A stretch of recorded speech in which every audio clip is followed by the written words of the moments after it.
अस्सलामुअलैकुम एवरीवन, उम्मीद करती हूँ सब ठीक होंगे और खैरियत से होंगे। 11 सितंबर 2001 बिलाशुबा वो दिन है जो कि दुनिया की हालिया तारीख का सबसे अहम तरीन दिन है। बिलाशुबा इसलिए क्योंकि ये वो दिन है जिसने पूरे अमेरिका को हिला कर रख दिया। इस दिन ने पूरी दुनिया का नक्शा बदल दिया। 22 साल बाद भी इस दिन का असर आज तक हमारी रोज़मर्रा की ज़िंदगी पर नज़र आता है। आप यकीन नहीं करेंगे कि किन मायनों में इस एक दिन ने हमारी ज़िंदगियों पर इम्पैक्ट डाला है। आइए जानते हैं आज की इस वीडियो में। 11 सितंबर की सुबह का वक्त था। अमेरिकन एयरलाइंस की फ़्लाइट 11 टेक ऑफ करती है बोस्टन के इंटरनेशनल एयरपोर्ट से। इस फ्लाइट की डेस्टिनेशन है लॉस एंजलिस। तकरीबन 92 पैसेंजर्स इस हवाई जहाज़ में सवार थे, जिसमें से 11 क्रू मेंबर्स और 81 पैसेंजर्स। फ्लाइट टेक ऑफ होने के तकरीबन 15 मिनट बाद पता चलता है कि इन 81 पैसेंजर्स में से 5 हाईजैकर्स हैं। ये हाईजैकर्स प्लेन को हाईजैक कर लेते हैं, पैसेंजर्स को ओवरपावर करके ज़बरदस्ती कॉकपिट में घुसते हैं। इनमें से एक हाईजैकर है जो कि ट्रेंड है एज अ पायलट और बाय नेशनलिटी ये इजिप्शियन है। ये पायलट और को पायलट से कंट्रोल छीनता है और सीधा वर्ल्ड ट्रेड सेंटर की तरफ उड़ाता है। वर्ल्ड ट्रेड सेंटर उस वक्त की मोनूमेंटल और हिस्टोरिक बिल्डिंग हुआ करती थी अमेरिका की, और एक वक्त में से दुनिया की टॉलेस्ट बिल्डिंग माना जाता था। ये प्लेन वर्ल्ड ट्रेड सेंटर के नॉर्थ टावर पर क्रैश की जाती है। ये क्रैश होता है सुबह 8:46 AM पर।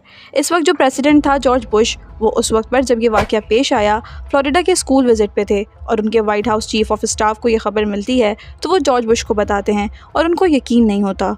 इसके ठीक 17 मिनट बाद पता चलता है कि यूनाइटेड एयरलाइंस की फ़्लाइट 175 को भी हाईजैक किया जा चुका है, और इसमें भी 5 हाईजैकर्स मौजूद थे। एक बार फिर हाईजैकर्स पायलट को ओवरपावर करके उनसे प्लेन का कंट्रोल छीन लेते हैं। सिर्फ 17 मिनट के अंदर एक बार फिर से वर्ल्ड ट्रेड सेंटर की तरफ बढ़ते हैं और साउथ टावर में प्लेन क्रैश कर देते हैं।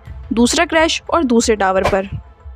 इस वक्त जॉर्ज बुश स्कूल में मौजूद होते हैं और बच्चों के साथ कुछ एक्टिविटीज़ परफॉर्म कर रहे होते हैं। इस वक्त उनके chief of staff Andrew guard classroom में आते हैं और उन्हें बताते हैं कि अमेरिका इज़ अंडर अटैक।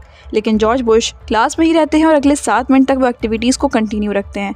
और यही 7 मिनट बहुत ज़्यादा क्रिटिकल है, क्योंकि इन्हीं 7 मिनट में पूरी दुनिया में खबर फैल चुकी होती है कि 2 प्लेन क्रैश हो चुके हैं वर्ल्ड ट्रेड सेंटर पर।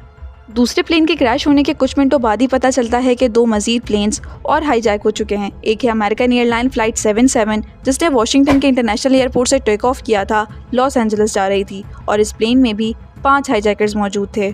दूसरी एयरलाइन थी यूनाइटेड एयरलाइंस फ़्लाइट 93 जो कि न्यू जर्सी से कैलिफोर्निया जा रही थी, और इसमें 4 हाईजैकर्स मौजूद थे। और इस फ्लाइट को रीरूट कर दिया जाता है वाशिंगटन DC की तरफ, और 9:37 AM पर तीसरा क्रैश होता है पेंटागन की बिल्डिंग पर, जिसकी वजह से पेंटागन बिल्डिंग का काफ़ी तरह हिस्सा तबाह हो जाता है। 9:59 AM साउथ टावर में जो प्लेन क्रैश हुआ था, जिसकी वजह से काफ़ी भयानक आग लग चुकी होती है। आग और क्रैश की वजह से बिल्डिंग का स्ट्रक्चर काफ़ी कमज़ोर पड़ चुका होता है, और इस वक्त में पूरी बिल्डिंग कोलैप्स हो जाती है। साउथ टावर गिर के तबाह हो जाता है। और इसी दौरान चौथे हाईजैक प्लेन का डर लोगों में फैला हुआ था। यूनाइटेड एयरलाइंस 93 सबको इस बात की फिक्र थी कि इस फ्लाइट को कहाँ क्रैश किया जाएगा, और सस्पेक्ट ये किया गया कि इस प्लेन को क्रैश करवाया जाएगा व्हाइट हाउस पर या फिर US कैपिटल में। दूसरी तरफ इस हवाई जहाज़ में जो लोग मौजूद थे जब प्लेन हाईजैक हुआ था, तो कुछ लोगों ने अपने फ़ोन्स को ऑन कर लिया, जहाँ पर इन्हें कॉल्स आने लगी कि आखिर क्या हो रहा है अमेरिका में। 3 प्लेन क्रैश करवाए जा चुके हैं, वर्ल्ड ट्रेड सेंटर तबाह हो चुका है। जैसे ही 4th हाईजैक प्लेन पैसेंजर्स को ये पता चलता है कि असल में हो क्या रहा है, जैसे बाकी प्लेन्स को क्रैश करवाया जा चुका है, ये भी क्रैश होने वाला है, तो इनके पास ज़्यादा ऑप्शंस नहीं थे। या तो ये बैठे बैठे इससे भी बाकी प्लेन्स की तरह हाईजैकर्स को क्रैश करने देते, या फिर हिम्मत करके उन हाईजैकर्स से फाइट करते। और इन लोगों ने हिम्मत दिखाई हाईजैकर्स से लड़ने की, और सब ने फाइट बैक किया। अब आगे की कहानी इतनी क्लियर नहीं है कि आखिर हुआ क्या था, बस इतना जानते हैं कि ये प्लेन क्रैश लैंड हो गया एक फील्ड पर। 10:28 AM पर नॉर्थ टावर भी कोलैप्स हो जाता है। जैसे ही ये खौफनाक सुबह दोपहर में बदलती है, तो पता चलता है कि 3000 से ज़्यादा लोगों की हलाकत हो चुकी है और 6000 से ज़्यादा लोग इंजर्ड हैं। और इन सब के पीछे सस्पेक्ट किया जाता है कि उसामा बिन लादेन और टेररिस्ट ग्रुप अलकायदा का हाथ है। लेकिन इस 9/11 के अटैक के कुछ दिनों बाद ही उसामा बिन लादेन स्टेटमेंट देते हैं कि मैं इस अटैक का जिम्मेदार नहीं हूँ। लेकिन 2004 के US इलेक्शन में इस इंसिडेंट के 3 साल बाद एक पब्लिक टेप रिकॉर्डिंग पब्लिश की जाती है उसामा बिन लादेन की, जिसमें वो इन सारे हमले की एक्नॉलेजमेंट लेता है। उसामा बिन लादेन की तरफ से जस्टिफिकेशन आती है कि ये अटैक करने के पीछे काफ़ी सारी वजूहात थी, और वो ये थी कि US मिडिल ईस्ट में बहुत ज़्यादा इंटरफेयर कर रहा था, इसराइल को सपोर्ट कर रहा था, लेबनान ने मुसलमानों के खिलाफ जो कुछ हो रहा था उसको सपोर्ट कर रहा था, ईरान के अगेंस्ट जो सेक्सेशन थे उसे डिक्लेयर कर रहा था US, और ऐसे कई रीजंस थे जिसकी वजह से उसामा बिन लादेन ने हमला किया। उसका कहना था कि वो बेसिकली अमेरिका को सबक सिखाना चाहता था, मतलब ये कि किस तरह दुनिया में मुसलमानों के साथ जुल्म हो रहा है, इसलिए उसने ये सब कुछ करवाया।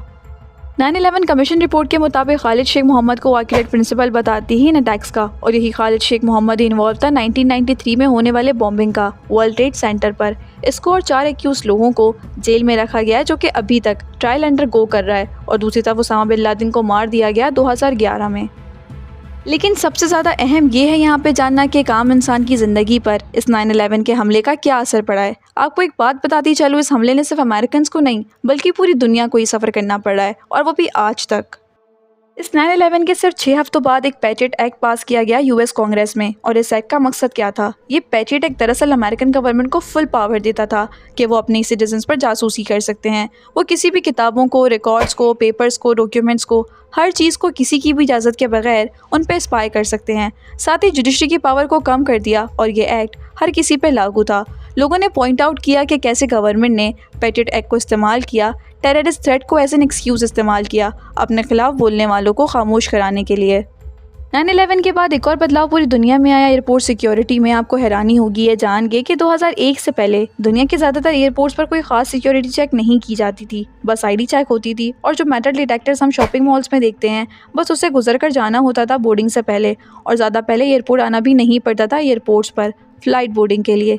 लेकिन 9/11 के बाद से ये सब कुछ बदल गया। बोर्डिंग से पहले फुल बॉडी स्कैन किया जाता है, पर्सनल आईडी चेकिंग लाजमी की जाती है, पासपोर्ट चेक होता है, यहाँ तक कि आपकी पॉकेट्स को खाली करने को कहा जाता है, और बैग्स भी चेक किए जाते हैं।